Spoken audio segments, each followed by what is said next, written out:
Oh, heidi ho, everybody. I'm back again.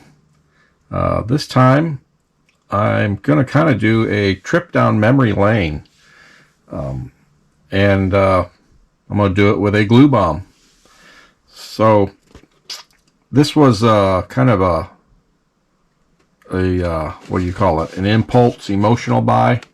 I've been wanting to find one of these kits and never could find one that was at a level that I was willing to pay for. And I know probably shouldn't be that way because I don't know if this kit will ever be reissued. It wasn't out very long. This kit was 1 year only, apparently, maybe 1970, and it's the initial release or initial issue of the Gremlin, and it was this funny car. And when I started building models when I was 8, and that would have been in 1972. Not this kit, but this is one of the first models I built early on. So this was a 1970 issue.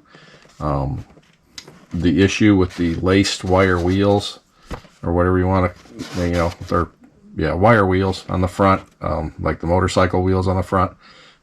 This was the only issue with that. And then in 72 and 3, this was reissued again, but the box art changed a little bit, and they changed the tires and wheels, and the front tires and wheels are like a kind of a torque thrust style wheel with a regular, more of a full-size tire on it.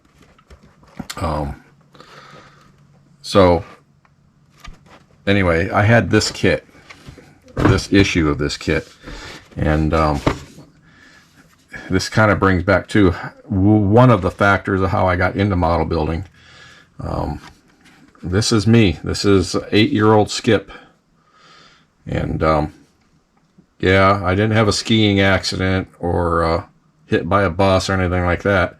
I had a bone deterioration disease in my left hip, and I had to have surgery. Yeah. I'm still under anesthesia over that. I had to have surgery on my hip, and they had to go on the inside of my hip socket and do some bone surgery and stuff. So I was in these casts right after surgery, and then after the casts, I had these stainless steel braces that had bars with pivots, and I had to be in those braces for like another year after that. It was a total of about 2 or 3 years going through that whole thing. And that's how I got into doing models. I probably would have anyway, but that was my dad brought me a model kit. That'll be another story, when I was in the hospital for this surgery, and that was the very first model I built. And then from there on, it was downhill from there for me. That's now I'm a styrene addict. But so this was this kit, and I was going to show you because I thought it interesting. This photograph, this ain't a real good picture, but anyway, if you can see right there, let me position that so it's similar to the picture, right about like that, right? So if you can see right there, that is the box for one of these kits. Yeah, you see that? Let me see how far I can get in here before it goes out of focus. It might still be out of focus already. There it is right there. That's the kit. That's the kit box. And that's that box. But anyway, that's yeah, I know, useless information. But that's why it was kind of a what do you call it, emotional or a nostalgic move to buy this. But this one is a glue bomb. I've come across some kits that aren't built, still in the boxes, unbuilt, but the prices kind of get crazy, especially for this issue. And but this one was already built at one point. Put the lid over here, get it out here. But it's all here. It was never painted. The instructions are in here, which is cool. The decals, yeah, I wouldn't use these, but the decal sheet is here intact. Yeah, it's I don't think they would probably work out from 1970, 72. I'm pretty sure these decals are not usable. Let me see where it's been damaged over here a little bit. So maybe I can find decals or make some decals. We'll find out. And there was some other, the rest of the parts are all in this baggie. And the wheels, tires and wheels, the body prop, the parachute. There's another prop. There's one. There's the other wheelie bar, and it's got the. So supposed to be one of the options for this was like the fiberglass front end for the drag car. Whoever built this put the chrome one in it, which is fine. And you know, there's some crap on the windows. They kind of got the blower, the drive belt is in the way of the body, so it won't go all the way down. If you mess with it, you can get it to go down, but then it's jammed in there. So I won't do that right now. But see, it's all there.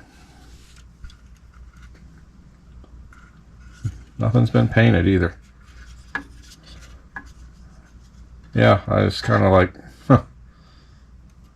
So anyway, I know it's a glue bomb. I may, my idea is to deconstruct this and clean up the parts, see if I can do something with the windows. I don't know if I'll be able to do anything with those. I'm going to try. I do have some other regular Gremlin kits that I may be able to do something with the windows out of one of those. The biggest thing is going to be the windshield because of the hood scoop. But yeah, it's a glue bomb. But you know, I love Gremlins. I always liked Gremlins. I remember at that age too, when I built this model. That's why I liked it so much. And I guess I don't even know who got it for me. At that age, people were getting, you know, people would bring me model kits, my mom or my dad or, you know, relatives, whatever. And I know my parents knew I liked Gremlins. I liked the commercial at the time. There was a commercial where a gremlin would be coming up the street looking for a place to park, and everyone's looking to park, but you know, you had to parallel park, and the car, because it was shorter and everything, in the commercial it would come in and steal the parking space from somebody, because it could zip in real quick. And I don't know, I just remember that commercial for some reason. That, you know, that was like 70, 71 too, right around that era. And but yeah, I remember that commercial. And the Gremlin, of course, the little Gremlin, the insignia, their little mascot. I don't know, you know, as a kid, that's cool. As a immature adult, it's cool, and that's me. So yeah, I just thought I'd share this and kind of my intent with it. And but yeah, I'm gonna probably try the freezer deal, you know, freeze it and see how it comes apart. I know sometimes the plastic, when there is old, can be an issue. It'll want to break, but I'll see how far I can get with it. If not, you know, I got several other Gremlin kits, so if something on the body or something, I can probably manage. The funny car though is the thing, and the Gremlin was only issued as a funny car in 70, 72, and 73. And after that, there's never been another issue apparently, and it's just been regular stock Gremlins, you know, with like some hot rod options or something. So there it is. Yeah, that's just, I don't know, that's just cool. I could play with this thing here all night. I know y'all ain't gonna sit here all night and watch me fondle this thing. Yep. So that's my glue bomb purchase. One of my glue bomb purchases. I have some other glue bombs I bought in the past. Because you can't find the kit at all, and if you can find a complete one, and this one, I was looking at the pictures, it was all there, and so I bought it. I probably shouldn't have, but I did. So yeah, I'll be playing around with this at some point as soon as I get some of my other builds caught up. Anyway, you know, leave comments, like, share, subscribe if you're not subscribed, and shop cards. Remember, email me, skipomaticsmodelmania@gmail.com. In case you haven't been beat over the head with this and are nauseous looking at them yet, I'll show it again for those that have never seen it. You can get one of these for some junk mail, and you can do whatever you want with it.